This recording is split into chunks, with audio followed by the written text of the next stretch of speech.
Well, howdy there, Internet people. It's Bo again. So today we are going to talk about information consumption, how to see through cherry-picked information that is trying to shape a narrative, what to do if you encounter that, and it also illustrates something that I have believed for a long time, which is if you encounter somebody with a bias, if you let them talk long enough, they will show you where that bias kind of transfers over and leaves normal bias and turns into straight out bigotry. And normally it occurs when they start assigning things to different demographics that they're not really responsible for. Okay, so here's this message. We're going to read the whole message, and then we're going to try to complete the task assigned here. Let's do a video on who's doing the looting in Buffalo, with over 30 people dead during one of the worst winter storms ever. Let's hone in on exactly who is doing the looting during Christmas. Matter of fact, why don't we talk about all the smash and grabs there are going on across the country? Or we can talk about carjackings and armed robberies, or who is responsible for stealing people's catalytic converters in the middle of the night. While we're at it, let's break down gun crime, or why gun crimes are so high in Democrat-controlled cities. It's not happening here where I live. I wonder why. Let's break down all that, Bo. Or are you not too confident in breaking that down because it might not fit the narrative? Whatever my narrative is. Okay. So, what do you have here? The obvious implication here is that this person believes that there is one demographic responsible for all of this. And the thing is, they're probably right. It's just not the demographic they think it is. So, what you have here are a whole bunch of cherry-picked crimes that in their mind are associated with the demographic that they want to demonize.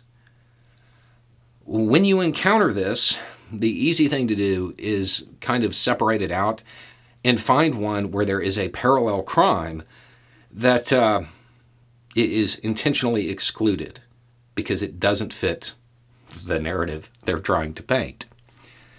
Smash and grabs, right? Okay, so does that include construction site theft? I mean, it's basically the same crime. But when you call it a smash and grab, you're limiting it to smashing the window at a retail store and taking the stuff, right? Even though it's basically the same thing when you're talking about construction site theft. What happens with construction site theft?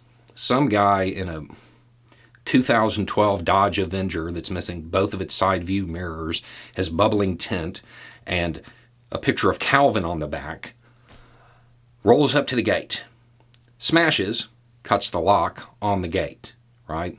Pulls out of the way, and that's when the F-150s, the Chevy Silverados, and the Ford Econoline vans pull into the construction site and start robbing the place blind, right? Why isn't that included? Because, let's be honest, when I started naming the vehicles, who did you picture? Not the demographic he wants to villainize. You pictured, me. It's me. That's who they look like, right? Well, maybe they don't include that because it's not as serious an issue. Maybe that's what it is.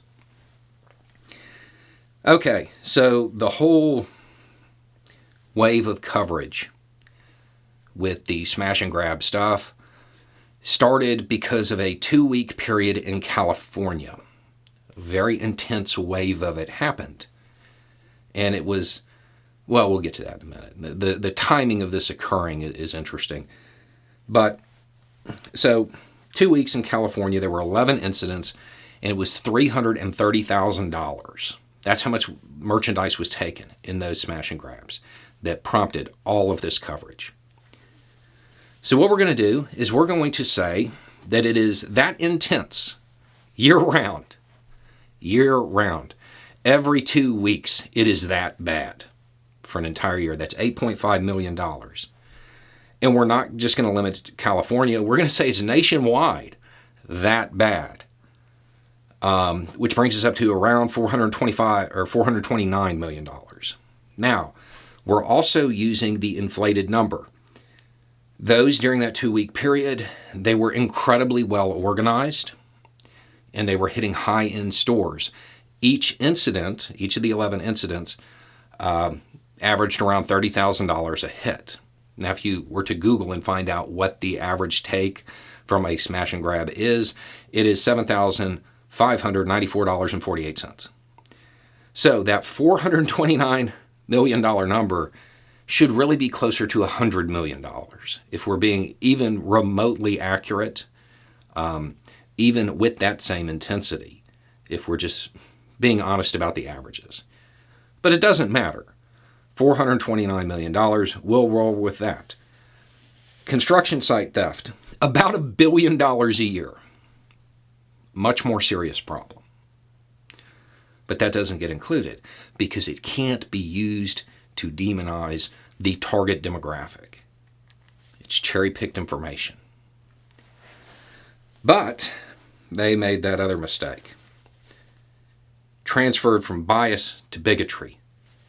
You really think it's not white people that are out there ripping off catalytic converters? I have a hard time believing that. Okay, so in absence of good information about this as far as arrests, because most of them go unsolved, we have to use a little bit of just reasoning here. The easiest things to look at would be the type of cars that get hit and what they can tell us about the area in which they exist, and the areas that saw the largest increases. Okay. And the reason you're looking at the type of cars is because it's a relatively safe assumption to suggest that those people who are out there ripping off catalytic converters don't have a whole lot of gas money to their name. They're going to hit things that are relatively close. So, what kinds of vehicles are targeted the most? Have their converters stolen the most often? I already gave you the list. It's the ones that made you think of white people. F-Series trucks, Ford trucks, Avengers, Econoline vans, Chevy Silverados, all in the top 10. I'm willing to bet that there aren't a whole lot of people from the inner city rolling out to an area where there's a whole bunch of F-150s parked with their Sawzall to rip off the converters. Odds are this is people who might have been portrayed by extras on Breaking Bad.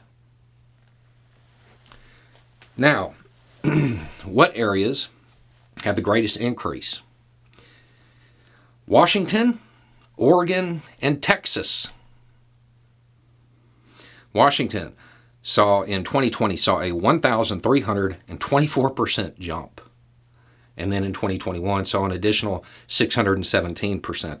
Oregon, 1,117%. And then in 2021, an additional 645%. Texas, 741%. And then an additional increase of 817%. Incidentally, this started around the same time as the smash and grabs. Weird. I wonder why.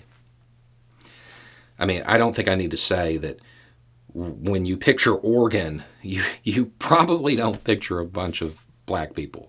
I mean, that's a pretty white state. The vehicles targeted would be those around them. They're white people cars. And to be clear, the rest of the top 10, it's like the Jeep Patriot and stuff like that.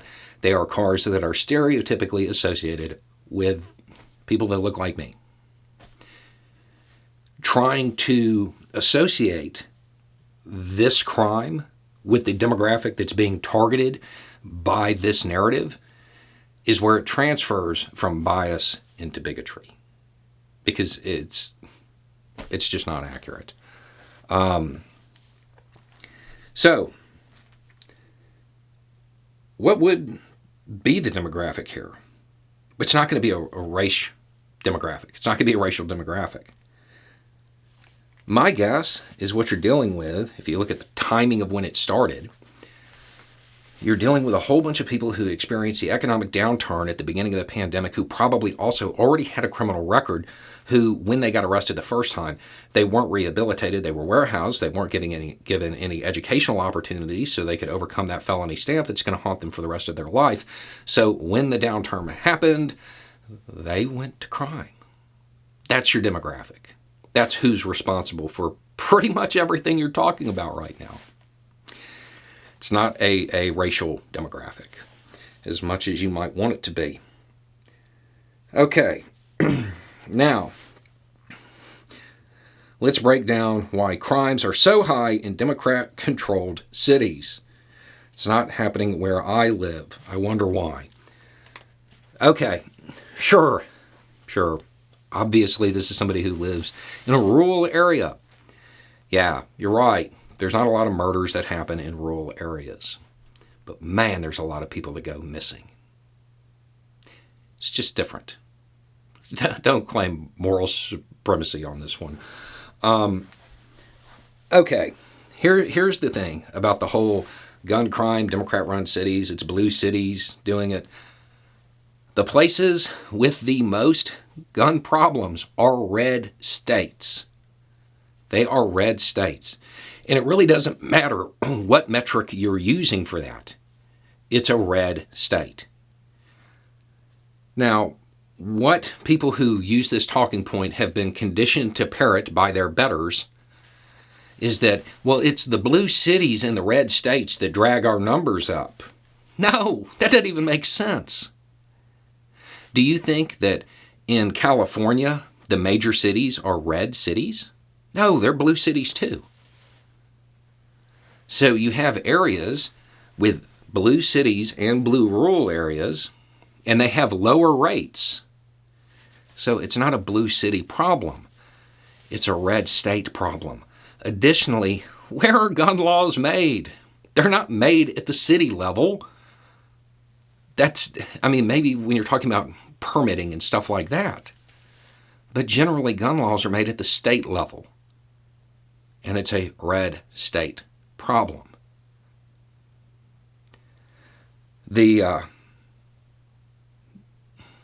outlets that push this narrative, they use raw numbers rather than rates. Look at the rates. Population to incident type of thing. It's a red state problem. They tricked you. They lied to you. They duped you. They made you look like a fool. That's what happened. What causes it? I actually don't believe it's the laws. I don't think that's the primary reason for it. I think it's a cultural thing.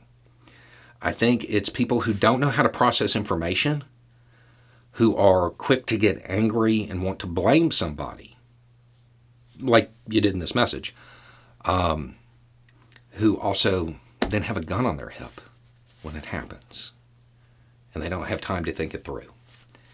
And that has a whole lot to do with it. But make no mistake about it, it's a red state issue, not a city one.